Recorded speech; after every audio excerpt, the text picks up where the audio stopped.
The following is for information purposes only and should not be considered investment advice. All opinions and views expressed by the contributors to this podcast are in a personal capacity only. They do not represent the views of Progressive Equity Research or any other organisation mentioned in this podcast.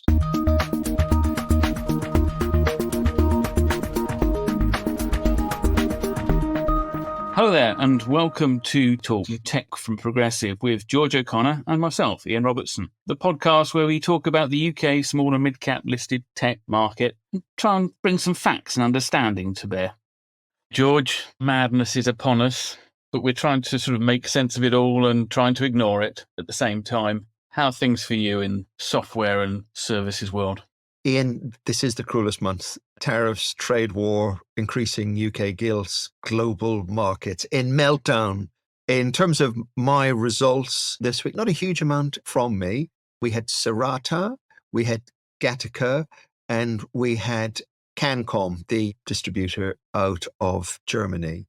This feels like a sleeves rolled up time. Ian, I'm probably more interested in what you have to chat about this week, truth be told. Well, it's been quite an eventful week for me in terms of the companies I've been looking at. I've had Pinewood, and then I've had good old Raspberry Pi, and also got entertainment value coming through from Alphawave and Big Technologies. Pinewood.AI, the software for car dealerships, everything seems to be going to plan. This one came out of the Pendragon stable, as it were, last year. It's an interesting business. Everything is a little bit sort of a phony war almost, because we're really waiting for the launch of the US market product, which will come through next year. And they will be putting that into the giant base that is Lithia in the US and hopefully selling into the throngs of US car dealerships. But they're not there yet. And at the moment, we're just sort of waiting on what's going to happen. And yeah, US car dealerships are probably a little bit mad at the moment, but it's nice to see that this company is actually sort of doing what it says on the tin. I've got to say, Ian, I looked at that one as well, and I thought, wow, so much activity post-period end. Massive contract, and then buying the guys at Shez for the chatbot, basically. Yeah, the chatbot deal looks good. We spoke about it a few weeks ago, and certainly 90-odd% of US car dealerships are using chatbot. I think the interesting thing, sort of attending these meetings, you try and get what other analysts are thinking about. And it's difficult not to get lost with car retailers to think, oh, it's all about selling cars. But it's not. In the UK, it's about selling services, because that's actually where you make your money. And in the US, perhaps even more scary, it's about selling finance deals. So this really isn't some kind of sort of data management business. This is about an extended CRM product suite that is able to draw in information from a wide number of sources. And I think what you're telling us is that this was a new entrant into our world last year. Any other news from any other new entrants? Oh, the big new entrants. We're waiting for the big one. Big drum roll for Raspberry Pi. Raspberry Pi. The maiden final results. Okay, it's at the lower end of where it was hoping to get to, but as a hardware analyst, I have to say I looked through it and I thought, oh, it's a bit more squeaky bum time than perhaps might first appear. But then again, also as a finance guy looking at it with a hardware background, it's all the more impressive for the fact that having gone through product launches, inventory builds, component shortages, the ups and downs that come with this industry, it's all the more impressive that it's done what it's managed to do. They're talking about a positive outlook across this year. Even Upton, the chief exec, says that they won't be launching as many new semis products this year, or that sort of device products this year. It'll be mainly sort of more sort of the add-on accessory side of things. And that these launches won't be as Q4 weighted. And of course, that brings you back having to scratch your head and thinking, well, if everything's come through in Q4, what does that say about our visibility on what the rest of this year is actually going to be like? Have we just seen a good old launch cycle and we're just in the sort of cloud nine after that? And leading from that, you have to look at the inventory level, which is $160 million of inventory for a company that last year only did $260 million of revenues. I mean, that translates to 290 odd days up from 120. Ian, can you put your hardware analyst head back on again and think, is this too much? Is the inventory build too much? Is this telling us about commercialization? This is telling us that They've got a cash pile that they're not afraid to use it, as it were.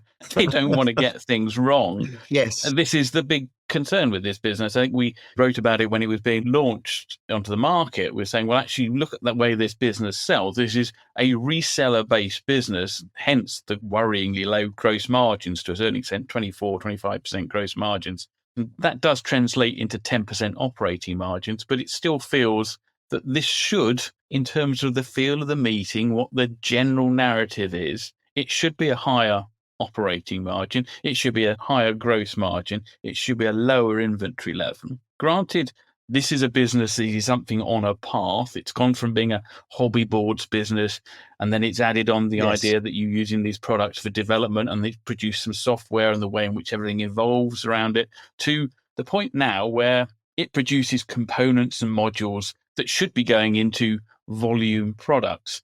It's a little bit early to be able to see that huge volumes are coming through at these end OEM products. But from everything that they are saying, where you can actually see the products coming through, and from my own personal experience, because I'm exposed to a couple of companies that use Raspberry Pi as products for development, and potentially they are going to use them for components into final devices. Yeah, this is a business model that works in the whole new way that the electronics and electricals industry is working. The whole way in which companies are designing components, systems is changing. And Raspberry Pi is playing a good part of that. The FT did a big piece on the valuation, saying the valuation was basically just too high. I don't sense you've got any concern on valuation at all. I think it is that classic case where the market sees, I've got the big picture, I know where this is going, I can see where the whole way that electronics market is going, where in which systems companies are designing their own chips, they're going further down into the value chain, as it were. People are spreading out. It's not just about a semiconductor company makes a semiconductor and hands it over to the market and says, there you go, do what you want with that. Because it's become so fragmented, from the foundry to the fabless semiconductor manufacturer to the consultancy companies that help the fabless semiconductor companies design their chips. And then you think, well, actually, why don't those guys, as we see within Silica, why don't they actually go and help design chips for the big industrial systems companies? And it's almost gone full circle, because if you think about where did the semiconductor industry come from, who were the Fairchilds and the Texas Instruments and such like? These were companies that made electronic systems. Now, everything's sort of fragmented, set out in one way, and then come back together again, as it were. Full circle. Very strange. Ian, you've taken the conversation from product through to process, through to go-to-market, through to how a channel is organized. At the same time, me as a complete amateur, I'm just looking at the big inventory number, and what I want to see is some unwind. As a professional in this space, what are the KPIs that our listeners should be looking at going forward on Raspberry Pi? It is just that inventory figure, really. You're not going to get the gross margin or anything to go up short term. It's just, is that inventory figure going to be under control? It just looks too high. But the other thing is, you said they've got loads of cash. So as we both know, inventory equals cash. They've got loads.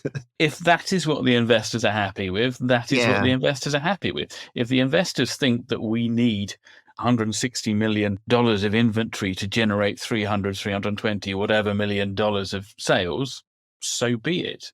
Frankly, we're happy with that situation than if they were sitting on debt and trying to drive this business forward. Yeah. Raspberry Pi is a bit of a darling for the UK, so I'm thrilled that you're on top of the detail in there. A company that I guess was never really a glamour, but was also based in hardware and to some extent you could say edge devices, is Big Technologies. Ian, what's gone wrong? What's gone wrong? Has anything fundamentally gone wrong with the underlying business? The underlying business, it's a very interesting, very nice business that they're in. You provide these tags for monitoring locations of people, otherwise known as people let out of prison or not gone to prison because you put a tag on them. And going forward, also people with alcohol issues. That's an increasing market for them and a very interesting one. So the product is relatively simple technology-wise. You're out there trying to deliver a bit of service to government bodies, so you should be able to get a decent amount of margin out of them, and they do. and you should have a cash generative business model, and they do. And you should get long-term contracts, which they do. I think they overplay it when they talk about SaaS-like, because at the end of the day, this is a leasing company. Effectively, you've got bits of kit and you've got some software that you flog out. It's not like we're using the whole idea of cloud computing lies at the heart of it or anything, or anybody's plugging in APIs here, there, and wherever. Nice enough business. Those high margins, 80% gross, do look a little bit sort of how long can those really be achieved once everybody comes into the market and once you've gone through sort of one or two contract renegotiations and people start thinking, hold on, what am I paying for here? But if I was in charge of Domino's Pizza, this is just the product I want from my delivery guys. I don't think we go that far, thank you. You can always just put them on the boat bed. But the issue has been Sarah Murray, the chief exec, and looking into the disclosure as to how much she owned or controlled of the business in terms of shareholdings, and it might appear that substantially more than was disclosed at the float stage. She has been shown the door, and it looks like there is going to be a lot of lawyers' fees. I just find it odd that this has gone through, really. The thing that really got me with this company, though, although however much I liked it as a business model and where it could go to, and the cash generation, is the fact that the share-based remuneration was just ridiculous. So in 2023, you have revenues of around about 55 million. You end up with a share-based payment of 11 million. So that's 20-odd%. That doesn't really seem right. Okay, you can say that it's not a cash charge, and it is a calculated charge, but it was something that they would have had to work out ahead of time at the float stage, thinking, this is what we're going to charge all the other shareholders. Gives you a fair insight into the mindset of this management team, I think. I can understand why the investors went in and said, okay, this is a brilliant company, great market, growing market, visibility, what have you. But really? I mean, that just seems crazy. As I read through it, Ian, I was reminded of our conversation last week. I'd love to put a link to it, where you discuss the challenges of DD for public market investors on new AIM companies. And I thought, wow, bingo, Ian's got it. This is such a shining example of exactly what you were talking about. Well, there are two sides to how good an example it is. I mean, on one side, it is my repeated whining about share-based remuneration not being an issue in itself, but being something that is an indicator of something else, most notably, as we saw recently with Palantir. A huge number. You can sit and think about it all you like. You're not going to get an answer out of it, but it's pointing you to there's something else going wrong or there's some other dependency. And that's what it's done here. And looking at the shareholdings, well, you have the 25% or so that she disclosed. And then we have the 40-odd% figure that it might appear to be turning out to be. But the problem lies into historic dealings that she made in previous professional roles, should we say. And there's been a lot of noise about this. And whether it's true or false, I can't see how, if you're an investor and you look at what the noise is, and then you look at 20-odd% of the revenue figure going out as share-based remuneration, not in cash, in dilution, how can you not sit there and think, perhaps it might be worthwhile standing back from this one? Yep. And it poses an interesting question for the investors who are still in there, because in order to have gone in there with that charge going through the books every year, you would have to have said, okay, I don't care about this shareholding thing for Sarah Murray because I believe she is fundamental to the business. Where does that leave you now as a shareholder? Because you've had to sort of tie yourself firmly to the Sarah Murray mast by saying, I'm happy with that level of share-based remuneration because she's so important. If she's so important, where's the business going to go now? You've left us with a conundrum. I'm also reminded, though, this week of Eagle Eye, the founding CTO, he stepped down. So there is, in terms of the life cycle of a company, the period when the founder has to leave, and that will come in a number of ways and through a number of paths. So hopefully they have created a company that can not just survive, but thrive without them. I don't know where big technologies is on that development curve. I confess I've met Sarah Murray several times. She is a very smart lady, knows exactly where she wanted to take the company, which was increasingly down a technology path, which I confess it was a very exciting narrative there. I find it very disappointing that it has come to this.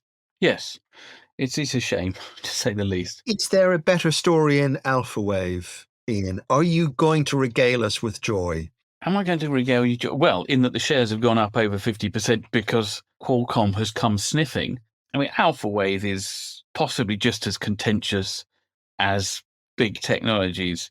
It came to the market being heralded as this is a fantastic semiconductor IP company. The UK market understands semiconductor IP. That's why we're bringing it to the UK market. We're going to raise a shed load of money and we're going to go out and spend the shed load of money on businesses that aren't semiconductor IP. And then we're going to change our name to Alphawave Semiconductor. Not the slickest action. I think the whole thing was very much that whole sort of 2020, 21. The market went ahead of itself, frankly. Yes. Although the founders, the North American guys, the techies, can be a little bit difficult to get your head around, and we have to admit that they're perhaps not natural capital market interactors, and specifically not very good at interacting with the UK investor base. I think they got caught up in the whole process, as it were, and they brought on board a CFO from a banking background, and they went out and they raised a lot of money and they spent a lot of money. I don't think that when we look at the business now, what is Qualcomm interested in? Qualcomm is interested in the business that came to the market that these techie guys had in the first place, which is the serializer, deserializer, how to handle data at very high speed within a system, within a computing device or a communications device, such as between data within a data center. These guys have been doing it for years. Qualcomm is going to have to be interested because there aren't that many people who've got leading edge expertise and who aren't within a major semiconductor company. They've got a couple of weeks to express some kind of proper interest. Where the shares go if that walks away, I'm not quite so sure. But it's also interesting that after this announcement, the news comes out, shall we say, that ARM was apparently looking at it and decided not to buy it. One would assume for exactly the same pieces of technology. Although the question that I'm left scratching my head about is that we've just got two of the largest semiconductor IP companies looking to buy another semiconductor IP company. Now, we had an awful lot of noise about what might happen if ARM was bought by NVIDIA, about who owns IP and who has rights to IP. And we also have the issue that Qualcomm is currently in legal dispute with ARM about the use of IP. I just try and scratch my head and think, why didn't they just license it? Good question. Sometimes you just want to own the IP. Yes. Some people have the egos and the view that they've got to control it. And I think that possibly is the case, that frankly, if you're going to spend a few tens of millions, you might just as well as spend $1 billion to get this IP. At least then you have control over it. But it's an odd one. Ian, can I take you away from your sector for a quick minute?